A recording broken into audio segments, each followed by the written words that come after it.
Well, what it means in clear parlance is that Nnamdi Kanu was discharged today. That means he's a free man, and he should be allowed to go home tomorrow. By the time we get a certified true copy of the judgment, we'll serve it on the office of the Attorney General and the DSS to allow Nnamdi Kanu go. Let my people go. That is how it is put in the Bible. But Chief Ozekhome, we've heard from the federal government right now. Was not allowing that, there was a problem. Yeah. We just had the update from the federal government saying that it's just, on a single issue bordering on rendition, and they are looking at taking other legal options, afforded to the government. The single issue bordering on extraordinary rendition, after he was brutally captured, tortured in Kenya, blindfolded, and extrajudicially rendered back to Nigeria, is what determined it. We put all the facts before the court. The federal government had no answer to any of the allegations. And in law, when we make certain factual allegations and they are not denied, they are deemed admitted. So if the federal government wants to pursue trifles against a citizen by appealing against such a well-rendered judgment, I can only wish them good luck. But let me also tell the federal government, if they appeal, I'm going to file a cross appeal against two of the issues which I do not agree with the Court of Appeal on. That is the issue of the status of the place of commission of an offense. Section 45 of the Federal High Court Act and decisions of the Supreme Court make it clear that you can only try a person in a place where you disclose the venue of the commission of the crime, the time, the circumstances. But when you say Nnamdi made a broadcast, from where did he make the broadcast? Is it in the spirit world? Is it in the land of the dead? The Court of Appeal, with all respect, appeared to have glossed over that something by saying, oh, it didn't matter since the charge, the counts did not deceive him. That is not the issue.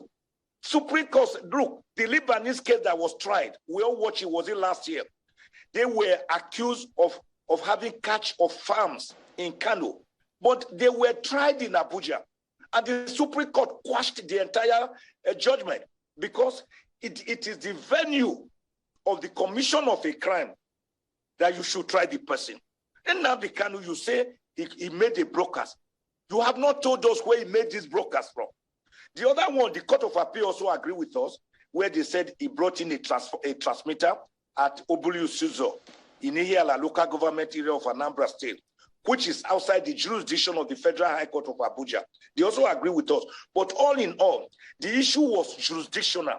And that is that under the Extradition Act, particularly Section 15, and under international conventions, OAU, United Nations, you cannot extrajudicially render a person by brute force, by force of arms, from one country to another.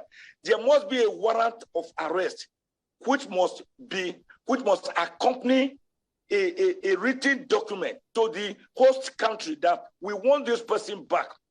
They did not do that. They just forced him back. And the doctrine of specialty is that even when you bring such a person back, you can only try him for the offense that you are bringing him back for. But they still subjected Nnamdi Kanu to the first initial 5-count charge, which they later amended to 7 counts. Then they later amended again to 15 counts. Let me tell you, the federal government has amended the counts against Nnamdi Kanu 7 whole times. And at the Federal High Court, I was able to get 8 of the 15 counts dismissed. It was the remaining 7 that the lower court held on to that were today dismissed by the Court of Appeal. The whole remaining 7 counts were set aside, and then Nnamdi Kanu was set free, discharged by the Court of Appeal.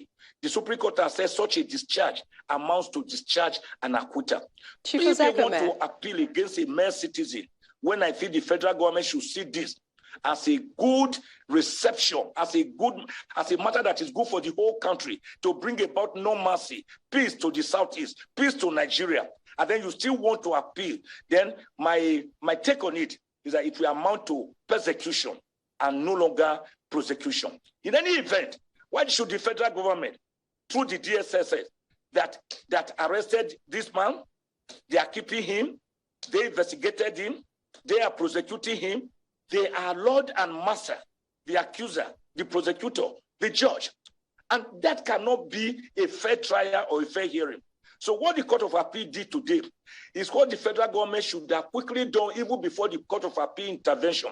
When I wrote Mr. President last week, 38-page letter with 3-page executive summary, begging genuflectingly Mr. President to kindly release Nnamdi Kanu in accordance with the July 20, 2022 decision ruling by the United Nations Working Group on Human Rights, where they say Nnamdi Kanu was extrajudicially rendered to Nigeria and that he was tortured and that the federal government should release him immediately and also pay him compensation. Chief Ozekhome, I believe that, you know, considering all that you've said and seeing as the position of the federal government as well, this might be a matter that still will continue, you know, in the courts. But I think we should leave it there. We'd like to thank you, appreciate your time. I wish we had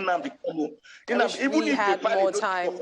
Tomorrow, it does not stop Nnamdi Kanu being released. A notice of appeal does not act as a stay of execution, nor does it render a judgment of the lower court invalid. They should release Nnamdi Kanu immediately and let him go. And let peace reign in Nigeria.